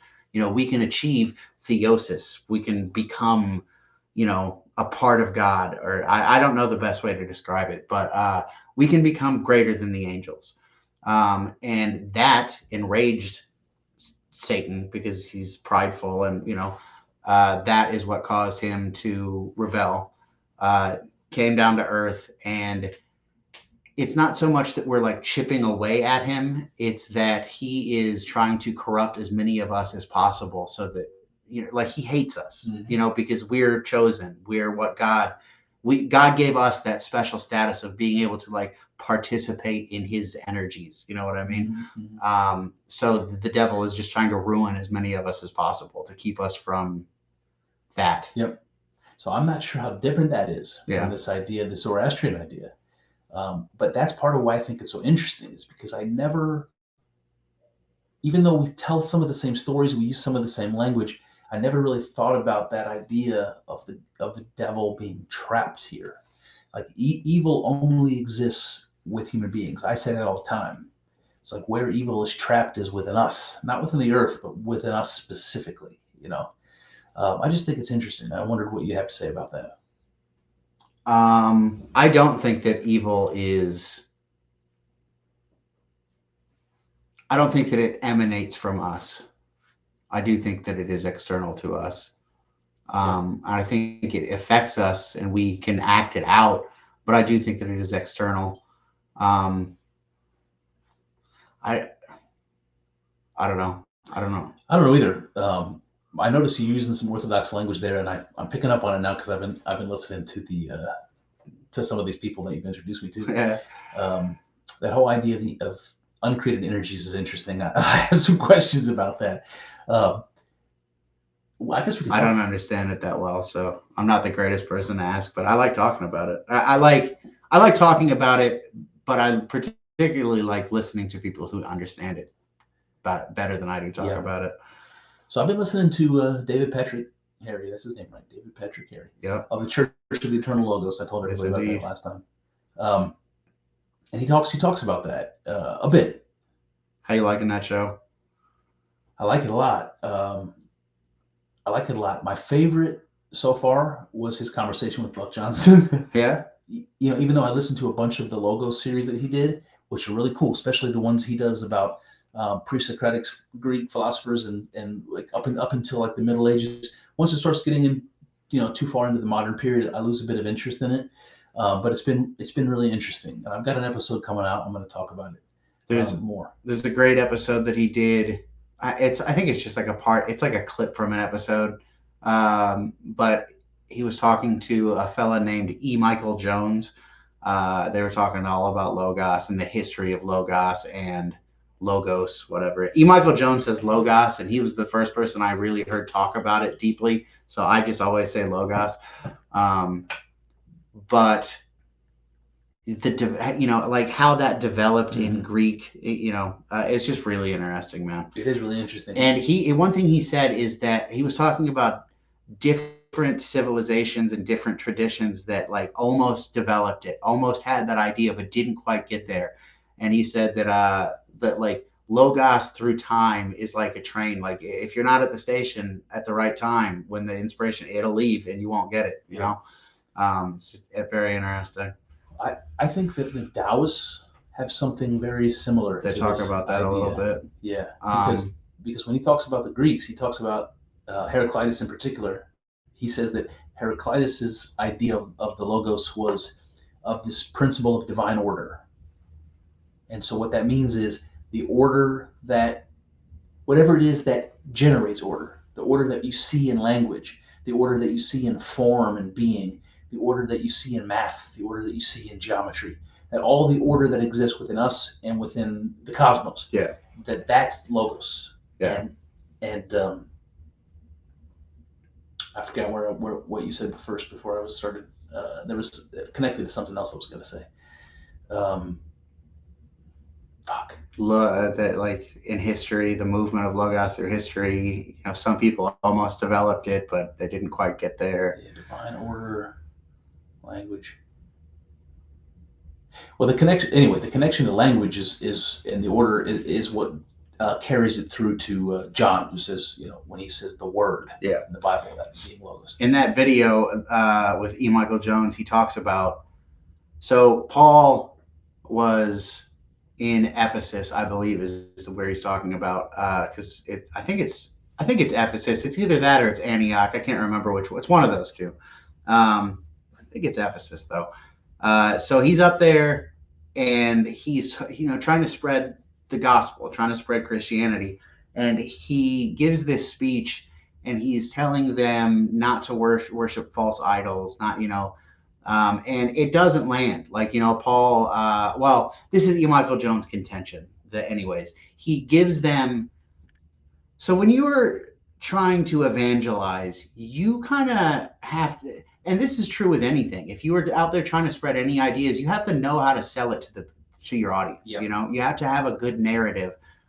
You listened to that podcast that I did with Jason. Yeah. And remember when he talked about the Nancy Pelosi hammer story? Remember? Yeah. That, the story was, the official story is that it's like some guy broke in and it's like this weird scenario, but the counter story to that, which was a better story, was their gay lovers, so that took off. They had to stop talking about it. Yeah. So you have to know how to sell a story to a group of people. And Michael Jones' contention is that Paul went there and he didn't nail it. He was talking to these Greeks basically like they were, the people from the place where Paul was from, but the Greek way of thinking was more developed already. Like the things that the ideas that the Christians were spreading in their land, the Greeks had already like come to, like through Plato and stuff like that. If you go to the people who know Plato and Aristotle and you tell them you can't reduce all the meaning into a statue, like the statue is nothing. They know that. They're past that shit already. Yeah. So again, E. Michael Jones' contention is that Paul didn't hit the mark, and that John noticed that, and that in the beginning was the Logos, and that was him being like, I'm trying to speak to you. I'm trying to tell you in your language what this is. I like that. Yeah. Dude, Isn't that good? That. Michael Jones is a motherfucker, God man. Damn, that's good. A lot of people poo-poo the Gospel of John because it's the latest written, and because it's not written like any of the others. And it's my favorite. It's a good one. Favorite, man. Yep, it's a good one. It's kind of dude, that's really good. Yeah, dude. Michael Jones, like I said, he's a motherfucker. He is the guy. You bought me a tome of his called "The Jewish Revolutionary Spirit." That's who that was. Yeah. It's got some controversial ideas. I mean, I'm all on board for those controversial ideas, but again, not allowed to notice. Yeah. You can't notice. Michael Jones fucking notices. Yeah. He said, "Notice a motherfucker." Good stuff. Michael Jones is great. So I did notice when I was listening to David Patrick Harry, I noticed a handful of contradictions, and I'm going to bring them up. I probably won't do it. I won't bring them up here necessarily, or I won't do a good job of doing it. But when I do the episode that I'm planning on doing, I'm going to talk about it, and I have absolutely no desire to point them out. Like, gotcha. Yeah. Absolutely no desire. But that's exactly what I would like to talk to him about. Those things. David Patrick Harry, he will do debates. He's been on the Crucible, but he's a really nice guy. Like he doesn't seem like the kind of guy who's going out of his way to be argumentative with people. He does seem like he knows what he believes, and I would love to see you guys. I would love to pick his brain about that because he comes from the same place that I come from. Yeah. With that sort of psychedelic awakening. And he says the way he connects it to Christianity is exactly the way I do. And even he says, when the psychedelic spirituality says, or I would say the mystic experience says, all is one. And then Jesus turns around and says, love your neighbor as yourself. In David Patrick Harry's words, he says, there are similarities. And I'm like, yes, there are similarities. And he says, and yet the difference is. And so he has something to say about the psychedelic revelation being different from the Christian one that I do not see. I don't see the distinction. So that's what I'd like to talk to him about. Like, he kept saying that we worship the creator, not creation. And that's why people like Heraclitus and the Stoics in particular, who believed they were pantheists, basically, who believed that God is everything. God is the cosmos. Shit, I lost my thread. I was going somewhere with that. He splits from them. I mean, do you know how he splits from them? Is that where you were going? No. Well, he does split from the Stoics. He doesn't believe that. That's right. Worship creator, not creation. Yeah. Because he makes a distinction there. Like in his mind, it's not possible for creator and creation to be one thing, which is what the mystic experience told him, and he believes everything is one. So why can't creator and creation be one? That's one sort of angle I'd like to talk about with him. So I don't know, and there are more, but that's just one. Yeah. His insistence that, like he says it beautifully, by the way. In fact, I might be able to read it verbatim if I can find it. Let's see. He says beautifully this thing about psychedelics here. Hold on, as soon as it pops up, I'll tell you. David Patrick Harry is a particularly well-spoken, highly educated, just a wealth of information. He's great. I also love, I don't know, you've been listening to this stuff. Have you just been listening to it on YouTube? Have you glanced at the screen at all? Yeah. So he does this thing, because he live streams most of his stuff, which is, again, something that I would like to start doing. And, one thing that people do when they live stream is they play just something in the beginning so that the audience can build up. And he plays this kind of, I don't know, it's ortho beats is what it's called. Yeah. And it's got the footage of the Orthodox churches. It's fucking beautiful, man. The aesthetic for Orthodoxy is just so much better than a lot of other, branches of Christianity. So I saw that and I just fast forwarded through that shit. So let me read this to you. He says this. David Patrick Harry says, "What psychedelics do is dissolve cognitive boundaries. The boundaries between you and another person, between you and the tree outside, between you and the dead. It's perceived that you can see the world as it really is. This dissolution of boundaries lead people often to aggrandize themselves as divinity. Once all these boundaries go, what's left is your experience and the realization of a spiritual reality." He says, "If I am accessing this, it must be that the universe gains its personhood through me. And so I am the universe made man." Stop right there. Now you see the similarity between I am the man, Jesus saying, "I am the word made flesh," right? I'm God made flesh. And that's exactly what psychedelics says, according to him. I am the universe made man. I am God made man. I believe that those are exactly, we're saying exactly the same thing. I am the universe made man, which I believe is a truth that we can't argue with. But you are not the word made flesh. I think I am, and I think I could. That is definitely where you differ. I think I could argue with David Patrick Harry's own logic that is the case, because to his own logic, the logos is the ordering principle, the divine order of nature, to which we are modeled. So I am made of the same order that the universe is made of.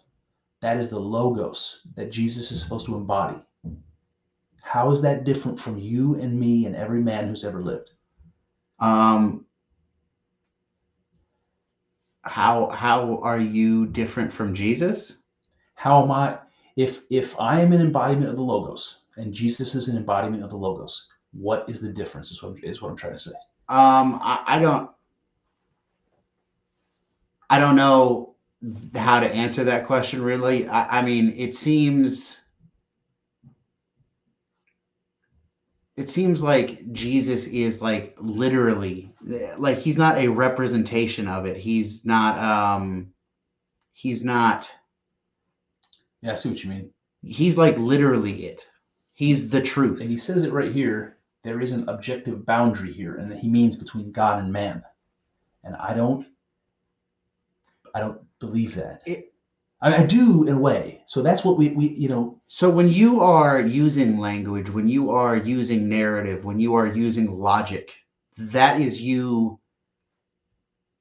You're like channeling the logos. Yeah, participating in, he would say. Yeah. Whereas that is what Christ is. That is what he has always been from the beginning of time. The principle, the organizing principle in the world. And you are not that. You are acting that out. You are like utilizing it like a tool. You know what I mean? Yeah, I don't think so. The way I see it is, if there is a logos that exists outside of its representation, which I believe, and I think David Patrick Harry would agree with, because there's no difference really between the logos and God. In the beginning was the Word, and the Word was with God, and the Word was God. Logos is God. So if there's a God above and beyond, the universe, pre-existing it, then that order is responsible for the creation of the universe and everything in it. The logos is translated throughout that whole process, all the way down to me, and even beyond. And if Jesus had to exist as a human being, he was also an embodiment of the logos. I can't see a difference. Now, traditional Christians would argue he didn't have a father; he was an immaculate conception, and that's a different argument to me. Like, okay, we can go down that line if you want to. If what separates me from Jesus is that he didn't have a father, okay, but we're both logos. I can't see a way around that. I don't know. I see some kind of a separation. I don't, and I don't know how to make it any clearer though. And I get you, man. I wonder what he would say to that. I just wonder what he would fucking say to that. I would wonder if like if we were to tag David Patrick Harry in this, like, would he be listening to me be like, this dude is just completely wrong? That is not what I would say at all. But I do think that there's something to that like, I don't know, Let me read the last bit of this, because this illustrates some of that contradiction I was telling you about. So when he says here that I am the universe made man, he says this is the general belief in a lot of psychedelic spirituality. It self-aggrandizes who we are. So he's saying it makes us believe we're more than we are, which is sort of what you're saying. I say I'm God, and you say don't be so quick to say that. And then he goes on. He says, but at the same time, in orthodoxy, we believe we are the epitome of creation. So he's even stepping back and saying, you know, is Jesus the epitome of creation, or are we? In orthodoxy, we say we are. And he says Jesus is God. We are the epitome of creation. I mean, it's triune, so it's kind of confusing sometimes, but I think Jesus is not a part of creation. Jesus is God and was not created. He's eternal. Yeah, you say that. And I would say the part of Jesus that's uncreated is the Logos. Jesus was created. That's what Jesus is. Yep. Okay. If a flesh and blood man is made of Logos, is manifest on the earth as Logos, and I am a flesh and blood man, what is the difference? Was I not manifested from Logos? And if so, what was I how is that? I don't know how to verbalize the difference off the top of my head, but to me the difference seems clear. I don't know. That seems to me there's some kind of delineation there. And I do think that I'm not an Orthodox scholar. I don't really want to be acting like I know anything about it. I don't. Yeah, I know. And I don't want to put you on the spot. But I mean, I'm not afraid to talk about it. But I just anybody who listens to this, don't think that I know what I'm talking about. I'm just interested, and I'm I'm feeling it out. But I think that there's something to what I said about the fact that Jesus was not created and that you were created. And that him becoming flesh, I don't know, it gives you, I don't know, it gives you more of an ability to act it out, maybe to utilize it. So he says it bridges the human realm to the divine realm, that without Jesus's existence, we wouldn't have a bridge. And I've heard that before, but I don't really understand what it means. Yeah. Let's put the video back up. Hold on. I want to see if there's one other thing here about theosis. Oh, that is kind of where I was going to, is, through the process of theosis. Yeah, I think that Jesus becoming man makes that possible. That the process for us, that theosis process, that Jesus becoming man makes that possible. See, I think that's also a crucial difference between my perspective and the Orthodox perspective, or mine and David Patrick Harry's perspective, is I think that I want to say that we're born divine. But what I mean is, even before we were born, we were divine. There is no such thing as anything mundane or profane. Everything is divine in my mind. It's kind of a pantheist that way. And he says that we have to kind of earn it. Theosis is to become God, basically. And I'm saying we're already God. And he's saying we have to become God. That's a pretty interesting difference between my perspective and his, and that would be something interesting to talk about. Yeah, my natural inclination is definitely to lean more towards you have to become it, as opposed to you just are it, because I don't know, you're not, when before you start working and figuring that stuff out, you're not, I don't know. I don't know either, but I can remember when my kids were born and they were brand new, they haven't earned anything. And that's the most sacred object. And you're holding that baby, it's the most sacred object you can imagine. You know what I mean? I would put that newborn infant closer to the divine than I would myself, So I don't know what that means. I mean, I definitely see what you mean, but I don't know. Maybe it has to do with like the purity, they haven't.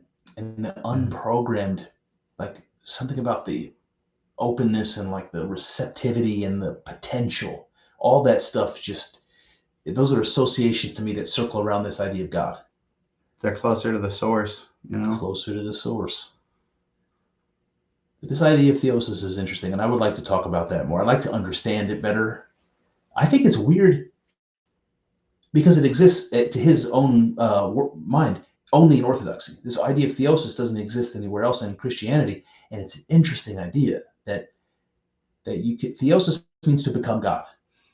So that he explains the Orthodox perspective as living, acting out, embodying the uncreated energies of God, which he simply talks about as things like logic, love, mercy, compassion, humility, all that kind of stuff. And that those things don't exist unless you act them out.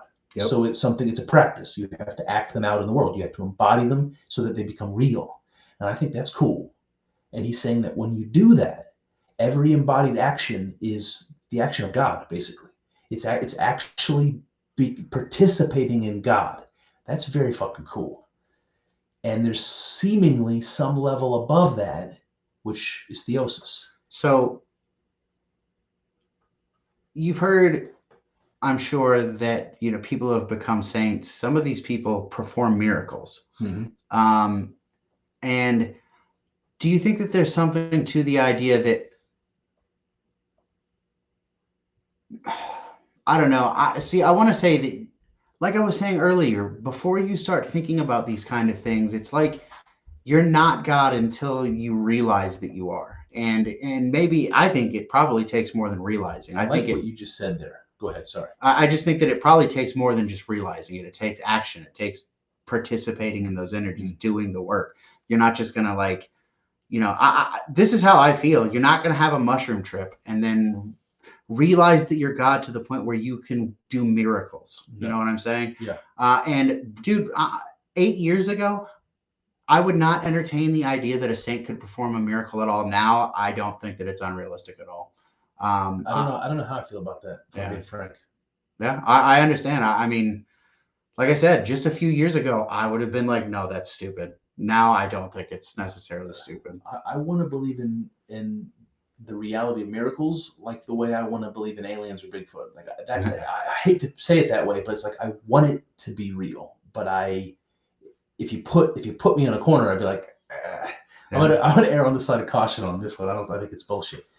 Yeah. And I'll tell you what really gets me about this is I told you twice before we talked about Rudolf Steiner, and I was reading that guy. He's like an occultist guy, and he's a philosopher and he's a smart guy, and he said some interesting things. And he believes that there is a spiritual component to our reality that we have lost touch with.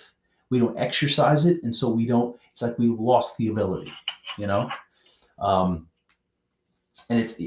it's not like riding a bike. It's something you can lose. And he talks about people who see auras, people who see colors glowing around people, and you only hear that shit from like woo-woo hippie people nowadays. But he talked about that and other things like these are abilities that you can learn how to do by exercising your spiritual faculties. And they're things that we don't do anymore because we don't really believe in spiritual faculties. But if you fucking know that they exist and you practice them, that you can actually develop abilities that are supernatural. We would call supernatural. And there's something about that I want to be true so badly that I don't entirely brush that off. And would miracles fall into that? Would healing, supernatural healing like we see in the Bible, fall into that category? Probably. Could. I don't want to believe that that's complete false because I fucking think it would be cool if it were real. So I don't know what more to say about that. Yep. But I don't know. I guess if you are skeptical on the idea of miracles, that's not really a good argument. I was going to say, it's like you're not God until you realize you are. And then I think it takes more than just realizing. I think you have to do some work. But I don't know. I think if you can get yourself to the point where you can commit miracles, I think that there's something to the idea of you're not God, and then you can become a part of God. You can. I don't know. I don't know either. I don't know either.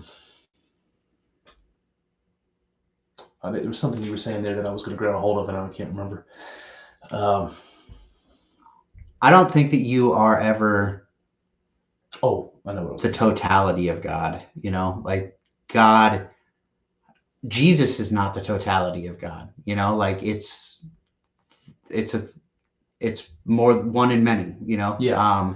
So you definitely aren't. And I think that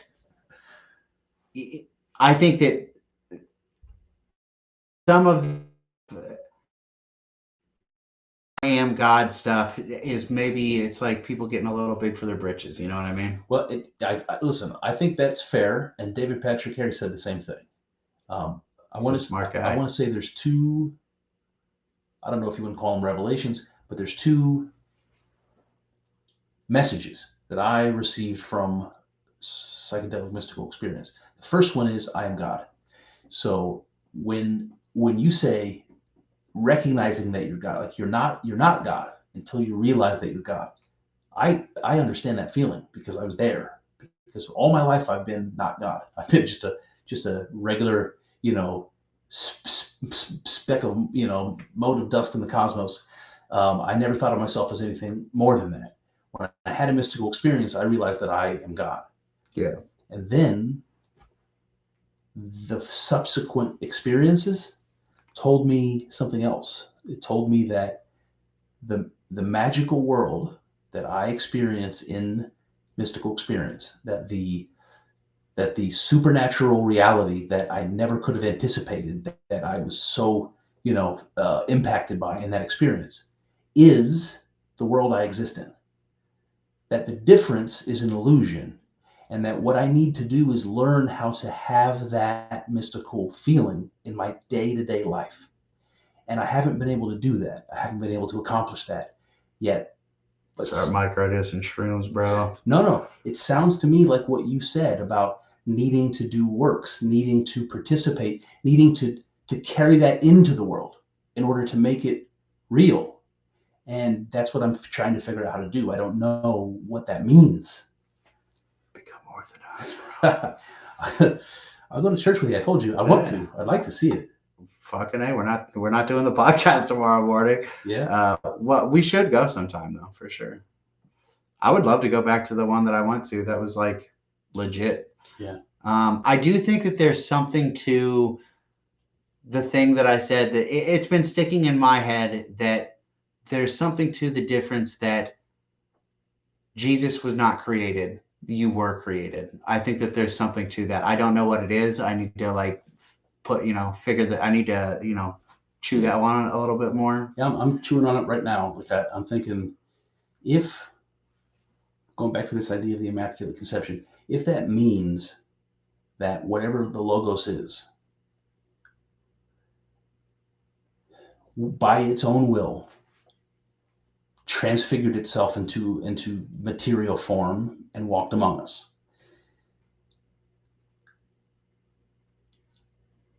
I don't know. I'm just hold on. I'm thinking this through. It's trippy, bro. It's real trippy. If that's the difference between Jesus and any other man, any other human being, then what I'm saying is that the difference between Jesus and any other human being is that its physical body wasn't made through the standard methods, but was manifest directly somehow in some unexplainable supernatural way. That's the difference between Jesus and any other man. That doesn't seem like enough. I think